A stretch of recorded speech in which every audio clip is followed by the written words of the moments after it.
दोस्तों, खाना काबा को लेकर लोग तरह तरह की बातें करते हैं। कोई कहता है कि काबा के अंदर हमारी देवताओं की मूर्ति छुपाकर रखी गई है, तो कोई कहता है कि काबा शरीफ के अंदर फलां चीज रखी गई है। इसलिए आज की इस वीडियो में हम आपको काबा शरीफ के अंदर की एक एक चीज के बारे में बताने वाले हैं। यानी कि काबा के अंदर में क्या रखा हुआ है, उसके बारे में हम आपको पूरी जानकारी देने वाले हैं। इसीलिए आज का ये वीडियो आप सभी के लिए बहुत खास है। आप इसको आखिर तक जरूर देखें और मेहरबानी करके इस वीडियो को आगे शेयर भी कर दें, ताकि और भी लोगों के पास ये वीडियो पहुंच जाए और वो भी जान सके कि काबा शरीफ के अंदर में क्या रखा हुआ है। तो चलिए दोस्तों, शुरू करते हैं। दोस्तों, इस दुनिया में कोई भी ऐसी जगह नहीं है जो काबा की तरह मुकद्दस और मरकजी हैसियत रखती हो। काबा सऊदी अरब के मक्का शहर में मौजूद है। रोजाना हजारों की तादाद में मुसलमान 24 घंटे काबा का तवाफ करते हैं। दुनिया का हर मुसलमान काबा को अपना किबला तस्लीम करते हुए इसकी तरफ अपना मुंह करके रोजाना 5 वक्त की नमाज अदा करता है। और 1400 सालों से, यानी कि पैगंबर हजरत मोहम्मद सल्लल्लाहु अलैहि वसल्लम के द्वार से ये मामला लगातार जारी है। खानाए काबा के नाम से जाना जाने वाला छोटा चौकोर घर ऊंचाई में गगनचुंबी इमारतों को टक्कर तो नहीं दे सकता है, लेकिन इस रूए जमीन की सबसे पाक और सबसे मुकद्दस जगह है और इतिहास और इंसानों पर इसका एक बहुत गहरा असर है। काबा मुरब्बा शक्ल में एक बड़े कमरे की सूरत में नजर आता है। इसकी ऊंचाई 39 फीट 6 इंच यानी कि तकरीबन 15 मीटर है और इसका कुल आकार 627 वर्ग फीट में बना हुआ है। इसका अंदरूनी हिस्सा 13 बाय 15 मीटर है, 9 मीटर का है, जहां से लोग तवाफ करते हैं। काबा की छत लकड़ी के 3 मजबूत सतूनों पर टिकी हुई है। इन सतूनों में जो लकड़ी काम में ली गई है वो दुनिया की सबसे मजबूत लकड़ियों में से एक है। सहाबी रसूल हजरत अब्दुल्लाह बिन जुबैर रज़ियल्लाहु ताला अन्हु ने लकड़ी की ये तीनों पीलर बनवाई थी। इनको 1350 साल गुजर चुके हैं। इनका रंग गहरा भूरा है। लकड़ी के हर पीलर का आमूद यानी कि मोहित तकरीबन 150 सेंटीमीटर और कुतर यानी कि इनकी मोटाई 44 सेंटीमीटर है। इनके दोनों तरफ काबा शरीफ की दीवारें बनी हुई हैं। काबा शरीफ में एक दरवाजा है, इसके ठीक सामने एक मेहराब है, यानी कि यह मेहराब उस जगह पर है जहां पर रसूल खुदा सल्लल्लाहु अलैहि वसल्लम ने काबा के अंदर नमाज अदा करवाई थी। हजरत इब्ने उमर रज़ियल्लाहु ताला अन्हु काबा के अंदर तशरीफ ले जाते तो दरवाजे से सीधे आगे की जानिब इतना चलते कि सामने वाली दीवार तकरीबन 3 हाथ रह जाती, तो वो दीवार की तरफ पुश्त और सामने वाली दीवार की तरफ अपना रुख करके नमाज अदा फरमाते। वो उसी जगह पर नमाज अदा फरमाते जहां पर रसूल खुदा सल्लल्लाहु अलैहि वसल्लम ने नमाज अदा फरमाई थी, जैसा कि हजरत बिलाल रज़ियल्लाहु ताला अन्हु ने उन्हें बताया था। दरवाजे की दाहिनी तरफ एक जिना है जो छत की तरफ जाता है। उसका एक दरवाजा है, उस पर एक पर्दा लटका रहता है। काबा की दीवारों की अंदरूनी हिस्सों में मजबूत और खूबसूरत संगमरमर लगाया गया है, जिस पर निहायती दिलकश नक्शो निगार बने हुए हैं। काबा की अंदरूनी दीवारों और छत पर सब्ज रंग के पर्दे लटके हुए हैं, जिन पर कलमाए तैयबा के अलावा सूरह इमरान की आयत नंबर 96 और सूरह बकरा की आयत नंबर 144 लिखी हुई है। पर्दे का अर्ध 7.5 मीटर है। क्योंकि ये पर्दे काबा शरीफ के अंदर में है, इसलिए इन पर गर्दो गुबार नहीं लगती है। इसलिए इन पर्दों को तकरीबन 3 से 5 साल की मुद्दत के बाद में बदला जाता है। काबा शरीफ का अंदरूनी पर्दा सबसे पहले मक्का के एक कारखाने में तैयार किया गया था। दोस्तों, काबा के अंदर एक संदूक भी रखा है, जिसके अंदर काबा के हिदाया महफूज हैं। काबा का फर्श सफेद संगमरमर से बनाया गया है। काबा की जो छत है, एक ऊपर और एक नीचे, उनमें एक सुराख बनाया गया है, जिस पर शीशे का एक मजबूत ढकना रखा है, जिससे काबा शरीफ के अंदर रोशनी आती है। जब काबा को गुस्ल दिया जाता है या फिर गिलाफे काबा बदला जाता है तो ये ढकना उठा दिया जाता है। फिर खानाए काबा की अंदरूनी सीढ़ियों से चढ़कर और सुराख से गुजरकर छत पर जाया जाता है।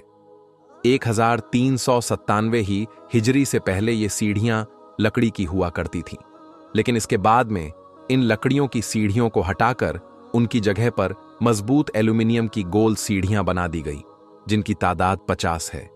काबा शरीफ का दरवाजा पोपट की लकड़ी का बना हुआ है, जिस पर सोने की तख्तियां जड़ दी गईं, जिनकी लागत 1,34,00,000 रियाल है। 280 किलोग्राम सोना इस लागत के अलावा भी लगा हुआ है। ये काम साखालिद बिन अब्दुल्लाह की हिदायत पर 1 साल में मुकम्मल हुआ था। दोस्तों, काबा शरीफ का अंदरूनी परत संगमरमर का है और यह बहुत ज्यादा सफेद है। काबा के फर्श में सफेद संगमरमर के अलावा दूसरे रंग के टुकड़े भी इस पर लगाए गए हैं, यानी कि काबा का अंदरूनी हिस्सा संगे मरमर के टुकड़ों से बना है और सुर्ख रंग के रेसों के पर्दों से ढाका गया है, जिस पर सफेद रंग से अरबी में इबारत लिखी हुई है। इन्हीं पर्दों ने काबा की छत को भी ढांप रखा है। काबा शरीफ के अंदर 8 पत्थर भी रखे हुए हैं, जिन पर खूबसूरत अरबी में लिखाई की गई है। ये खूबसूरत लिखाई 6वीं शताब्दी हिजरी के बाद के दौर से ताल्लुक रखती है। अब दोस्तों, आप ये समझ लीजिए कि काबा शरीफ के अंदर में क्या है। काबा शरीफ के अंदर 3 लकड़ी के बने पीलर हैं। इत्र जैसी चीजों को रखने के लिए एक तरफ एक मेज रखी हुई है। छत से लटकते हुए 2 लालटेन की तरह के लैंप हैं। काबा शरीफ के अंदर की जगह इतनी है कि लगभग 50 लोग एक साथ बैठ सकते हैं। काबा शरीफ के अंदर कोई भी इलेक्ट्रिक लाइट नहीं लगी है और ना ही काबा शरीफ में कोई खिड़की बनी हुई है। सिर्फ काबा शरीफ का एक दरवाजा है जो सोने से बना हुआ है। काबा की ऊपरी दीवारें पर्दों से ढकी हुई हैं, जिन पर कुरान पाक की आयतें लिखी हुई हैं। दोस्तों, शुरू से लेकर अब तक खानाए काबा की तामीर लगभग 12 बार हो चुकी है, लेकिन इनमें 5 लोग सबसे मशहूर हैं। सबसे पहले काबा को हजरत आदम अलैहिस्सलाम ने बनाया था। हजरत अम्र बिन आस रज़ियल्लाहु ताला अन्हु से रिवायत है कि रसूलुल्लाह सल्लल्लाहु अलैहि वसल्लम ने इरशाद फरमाया कि अल्लाह ने हजरत जिब्राइल अलैहिस्सलाम को एक मर्तबा हजरत आदम अलैहिस्सलाम के पास में काबा को बनाने का हुक्म भेजा। अल्लाह का हुक्म पाकर हजरत आदम अलैहिस्सलाम ने पहली बार खानाए काबा को तामीर किया। फिर अल्लाह का हुक्म हुआ कि इसका तवाफ करो। मगर इसके हजारों साल बाद जब नूह अलैहिस्सलाम के जमाने में भयंकर तूफान आया था, जिसमें सब कुछ तहस नहस हो गया था, उस तूफान में काबा भी ढह गया था, मगर काबा की नींव बाकी रही। फिर अल्लाह के हुक्म से दूसरी बार हजरत इब्राहीम अलैहिस्सलाम ने अपने बेटे इस्माइल अलैहिस्सलाम के साथ मिलकर काबा को फिर से तामीर किया। तीसरी बार अल्लाह के पैगंबर हजरत मोहम्मद सल्लल्लाहु अलैहि वसल्लम के दौर में कुरैश के लोगों ने मिलकर खाना काबा को तामीर किया। उस वक्त रसूल अल्लाह सल्लल्लाहु अलैहि वसल्लम की उम्र मुबारक 35 साल थी और अभी नबूवत के ऐलान में भी 5 साल बाकी थी। उस वक्त तीसरी बार खानाए काबा को तामीर किया गया। हुआ ये कि उस वक्त खानाए काबा को बने काफी अरसा बीत चुका था। काबा की दीवारों में दरार आ गई थी। बारिश की वजह से पानी काबा के अंदर भर जाता था। ये देखकर उस वक्त कबीलाए कुरैश के तमाम सरदारों ने यह फैसला किया कि मौजूदा काबा को शहीद करके फिर से एक नई इमारत बना दी जाए। उस वक्त अब्बू अम्र वाहब मखदूमी खड़े हुए और कुरैश के लोगों से कहा, देखो, तुम काबा की तामीर तो कर रहे हो, मगर काबा को बनाने में जो भी पैसा खर्च किया जाए वो सिर्फ और सिर्फ हलाल के पैसे हों, यानी कि कोई सूद या जिना से कमाए हुए पैसे इनमें शामिल ना हों, क्योंकि अल्लाह पाक है और अल्लाह पाकी को ही पसंद करता है। और काबा को बनाने में कोई महरूम ना रह जाए, इसलिए सब कबीलों में काम बांट दिया गया और कह दिया गया कि फला हिस्सा तुम्हारे हवाले हैं, फला हिस्से को तुम तैयार करो। उसके बाद जब पुरानी इमारत गिराने का वक्त आया तो इसके लिए कोई भी तैयार ना हुआ। किसी की भी हिम्मत ना हुई कि वो आकर काबा को गिरा दे। फिर वलीद बिन मुगीरा एक फावड़ा लेकर खड़े हुए और अल्लाह से कहा, ऐ अल्लाह, हम सिर्फ खैर और भलाई की नीयत रखते हैं। ये कहने के बाद हजरे अस्वद की तरफ से, यानी कि काले पत्थर की तरफ से गिराना शुरू कर दिया। ये देखकर मक्का वालों ने कहा कि रात भर इंतजार करो, अगर वलीद पर कोई आसमानी बला या मुसीबत नाजिल होती है तो फिर हम खानाए काबा को वैसा ही वापस कर देंगे, और अगर नहीं होती है तो फिर हम वलीद का साथ देकर काबा को नए सिरे से तामीर करने में साथ देंगे। दोस्तों, उसके बाद सुबह हुई, लोगों ने देखा कि वलीद सही सलामत हाथ में फावड़ा लिए हुए खड़ा है। यह देखकर मक्का के लोग समझ गए कि अल्लाह हमारी इस काम से राजी है। उसके बाद खानाए काबा को तामीर करने का काम शुरू कर दिया गया, मगर वो इसमें पूरी तरह से कामयाब नहीं हो सके और छत का काम बीच में ही अधूरा रह गया। उसके बाद आखिरी बार अब्दुल्लाह बिन मलिक के कहने पर एजाज बिन यूसुफ ने कुरैश के लोगों के बनाए हुए काबा को शहीद किया और फिर से उसी नींव पर खानाए काबा को तामीर किया। आज जिस काबा को सारी दुनिया देख रही है, ये काबा उस वक्त का तामीर किया हुआ ही काबा है। इसके बाद से आज तक खानाए काबा में कोई भी बदलाव या चेंज नहीं हुआ है। दोस्तों, अगर आपसे किसी ने पूछ लिया कि इस दुनिया में सबसे पहले हज किसने किया, तो शायद आप ना बता पाए, लेकिन इस वीडियो को देखने के बाद यकीनन आप जान जाएंगे कि इस दुनिया में सबसे पहले हज किसने किया। दोस्तों, अगर आप इस बारे में जानना चाहते हैं तो इस वीडियो को आप आखिर तक जरूर देखिएगा। दोस्तों, सऊदी अरब के मक्का शहर में काबा शरीफ की तामीर तो आदम अलैहिस्सलाम के दौर में ही हो चुकी है। रिवायतों में आता है कि जब अल्लाह ने आदम अलैहिस्सलाम को जन्नत से निकालकर इस जमीन में भेजा, तो आदम अलैहिस्सलाम ने अल्लाह के हुक्म से पहाड़ों से पत्थर लाकर खानाए काबा की तामीर की। लेकिन उसके हजारों साल बाद जब हजरत नूह अलैहिस्सलाम के जमाने में जो भयंकर तूफान आया था, उस तूफान में काबा शरीफ का ढांचा भी ढह गया था, मगर उस तूफान में भी खानाए काबा की बुनियाद बाकी रही। दोस्तों, उसके बाद यानी कि आज से तकरीबन 4000 साल पहले मक्का शरीफ में कोई भी नहीं रहता था। फिर हजरत इब्राहिम अलैहिस्सलाम अल्लाह ताला के हुक्म से अपनी बीवी हजरत हाजरा और बेटे हजरत इस्माइल अलैहिस्सलाम को लेकर रवाना हो गए और इस मुकाम पर पहुंचे जहां अब मक्का वाक़े है। यहां ना कोई इमारत थी और ना पानी था और ना यहां कोई रहता था। दरख्तों के नाम पर सिर्फ बबूल वगैरह की झाड़ियां थीं। हजरत इब्राहिम अलैहिस्सलाम ने बीवी बच्चे दोनों को यहां बिठा दिया, एक मशकिज़ा पानी का और खजूर उनके पास रख दी और फिर आप अलैहिस्सलाम शाम की तरफ चले गए। हजरत इब्राहिम अलैहिस्सलाम दूसरी बार मक्का आए तो क़याम ना किया, लेकिन जब तीसरी बार तशरीफ लाए तो हजरत इस्माइल अलैहिस्सलाम से फरमाया कि बेटा, अल्लाह ताला ने मुझे एक हुक्म दिया है। तो हजरत इस्माइल अलैहिस्सलाम ने कहा, तो इताअत कीजिए। हजरत इब्राहिम अलैहिस्सलाम ने कहा कि अल्लाह ताला ने मुझे हुक्म दिया है कि यहां एक घर बनाओ। घर की तामीर शुरू हुई। हजरत इस्माइल अलैहिस्सलाम पत्थर लाते जाते और हजरत इब्राहिम अलैहिस्सलाम बनाते जाते थे। जब तामीर जरा बुलंद हो गई तो हजरत इस्माइल अलैहिस्सलाम एक पत्थर उठाकर लाए ताकि हजरत इब्राहिम अलैहिस्सलाम उस पर खड़े होकर तामीर करें, और यही मकाम इब्राहिम है। दोनों बाप बेटे दीवार उठाते जाते थे और साथ साथ दुआ करते जाते थे कि ऐ परवरदिगार, हमसे कबूल फरमा, तू सुनने और जानने वाला है।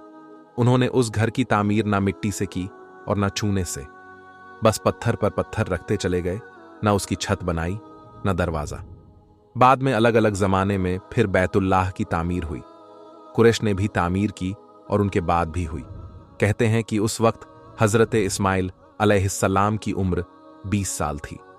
हजरत इब्राहिम अलैहिस्सलाम ने बैतुल्लाह के पहलू में हजर को हजरत इस्माइल अलैहिस्सलाम की बकरियों का बाड़ा बना दिया था और इस पर पहलू की छत डाल दी थी। पहले बैतुल्लाह की जगह एक सुर्ख टीला था।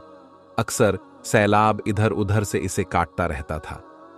जब हजरत इब्राहिम अलैहिस्सलाम तामीर काबा से फारिग हुए तो हजरत इस्माइल अलैहिस्सलाम से एक ऐसा पत्थर लाने को कहा जो तवाफ की शुरुआत के लिए निशानी के तौर पर इस्तेमाल हो सके। ये पत्थर हजरत जिब्राइल अलैहिस्सलाम अब्बू कुबैस की पहाड़ी से लाए और हजरत इब्राहिम अलैहिस्सलाम ने इसे इस मुकाम पर रख दिया जहां वो अब कायम है। रिवायत है कि ये बहुत रोशन था। हजरत जिब्राइल अलैहिस्सलाम ने उन्हें तमाम मकामात दिखाए। और दोस्तों, हजरत इब्राहिम अलैहिस्सलाम को जब अल्लाह की तरफ से लोगों को हज करने की दावत देने का हुक्म मिला तो हजरत इब्राहिम अलैहिस्सलाम ने अल्लाह से ये सवाल किया कि ऐ मेरे खुदा, यहां पर कौन लोग हैं जो मेरी आवाज को सुनेंगे। अल्लाह ताला ने फरमाया कि ऐ इब्राहिम, आवाज देना तुम्हारा काम है और लोगों तक उस आवाज को पहुंचाना मेरा काम है। दोस्तों, उसके बाद हजरत इब्राहिम अलैहिस्सलाम अब्बू कुबैस पहाड़ी पर चढ़कर एक बड़े से पत्थर पर खड़े हुए और लोगों में हज करने का ऐलान किया कि ऐ लोगों, अल्लाह ताला ने घर बनाया है और तुम पर हज फर्ज किया है। लिहाजा तुम अपने परवरदिगार की आवाज पर लब्बैक कहो। तो अल्लाह ने हजरत इब्राहीम अलैहिस्सलाम की उस आवाज को इतना बुलंद कर दिया कि उस आवाज को दुनिया के हर इंसान ने सुना। यहां तक कि पेड़ पौधों को भी वो आवाज सुनाई दी, जिसकी वजह से पहाड़ और पेड़ पौधों में भी ये ख्वाहिश हो गई कि वो भी अल्लाह के इस पाक घर की ज़ियारत करे। अल्लाह ताला ने हजरत इब्राहीम अलैहिस्सलाम को यह हुक्म दिया कि वो इस घर को रुकू और सजदा करने वालों के लिए पाक साफ रखें। उलमा इकराम के मुताबिक हजरत इब्राहीम अलैहिस्सलाम के इस ऐलान के बाद से हज की शुरुआत हुई और सबसे पहला हज हजरत इब्राहीम अलैहिस्सलाम ने ही किया। ताहिरुल करवी, जिनकी इस किताब को अब्दुस समद सारण ने उर्दू में मुंतकिल किया है, वो लिखते हैं कि हजरत अब्बास के रिवायत के मुताबिक रसूल अल्लाह सल्लल्लाहु अलैहि वसल्लम ने फरमाया, अल्लाह के इस घर पर हर दिन रात में अल्लाह की 120 रहमतें नाजिल होती हैं, 60 तवाफ करने वालों के लिए, 40 नमाजियों के लिए और 20 अल्लाह के घर को देखने वालों के लिए। हजरत हस्सान बिन अतिया फरमाते हैं कि हमने रसूल अल्लाह सल्लल्लाहु अलैहि वसल्लम की इस कौल पर गौर किया। मालूम हुआ कि ये सब रहमतें दर हकीकत तवाफ करने वालों के लिए है, बल्कि वो तवाफ करता है, नमाज भी पढ़ता है और काबा की तरफ देखता भी है। किसी ने क्या अच्छा कहा है, खानाए काबा में तरह तरह की फजीलतें हैं, घर वाला ही उन्हें जानता है। जो कोई यहां अपनी खताओं से डर कर आया, अल्लाह उसकी हिफाजत करता है। ताहिरुल करवी लिखते हैं, खानाए काबा 11 बार तामीर हुआ।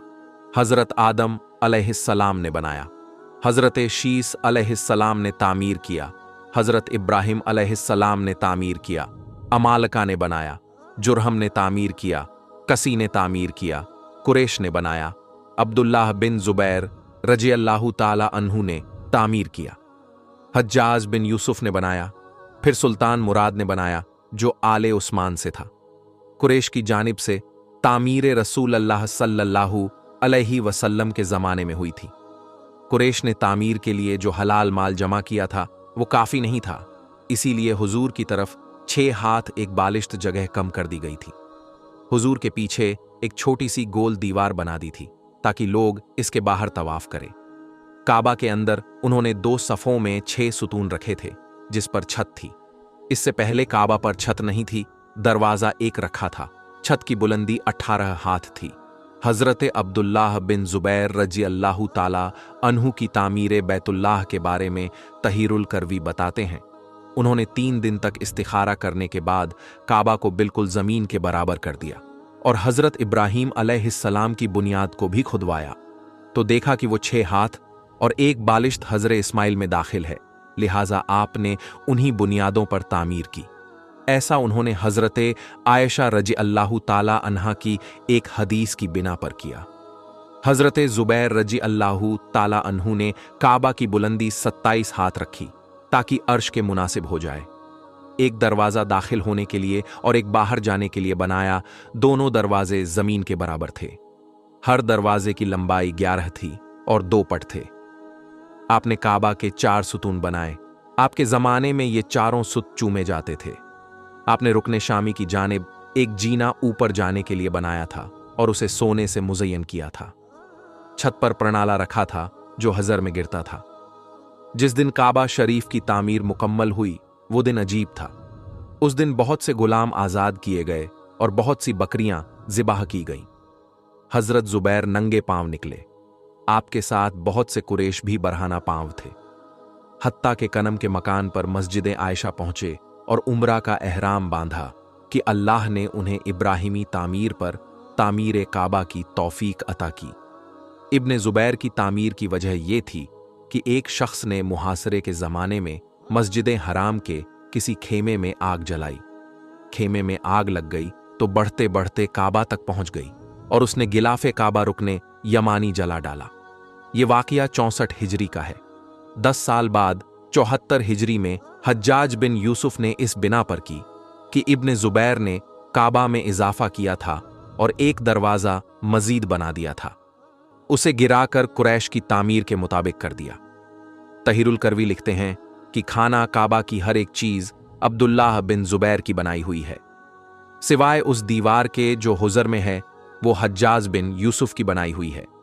इसी तरह मशरिक के दरवाजे की चौखट और वो अंदरूनी सीढ़ी जो काबा की छत तक जाती है, उस्मानी सुल्तान मुराद राबे के ज़माने में 19 शाबान 1039 हिजरी को सुबह 8 बजे मक्का और इसके एतराफ में शदीद बारिश हुई। बारिश से सैलाब हरम शरीफ में दाखिल हो गया और काबा शरीफ के दरवाजे की चौखट से भी बुलंद हो गया। दूसरे दिन जुमेरात को असर के वक्त काबा की शामी दीवार दोनों तरफ से गिर गई और उसके साथ मशरिक की दीवार का कुछ हिस्सा भी, मगरिबी दीवार भी दोनों एक तरफ से छठे हिस्से के वक्दर गिर गई। छत का कुछ हिस्सा भी गिर गया। चुनांचे सुल्तान मुराद ने दोबारा काबा की तामीर का हुक्म दिया। 1 साल में यह तामीर मुकम्मल हुई, इस तरह जिस तरह हज्जाज बिन यूसुफ ने बनवाई थी। सुल्तान मुराद की तामीर हमारे इस दौर तक बाकी है। आखिर में दुआ है कि अल्लाह हम सबको भी हज जैसा अजीम फरीजा अदा करने की तौफीक अता फरमा, आमीन या रब्बुल आलामीन। प्यारे दोस्तों, कमेंट बॉक्स में आमीन जरूर लिख देना। क्या पता किसका लिखा आमीन कब कबूल हो जाए। आज के लिए बस इतना ही। हम मिलेंगे आपको अगली वीडियो में। अल्लाह हाफिज।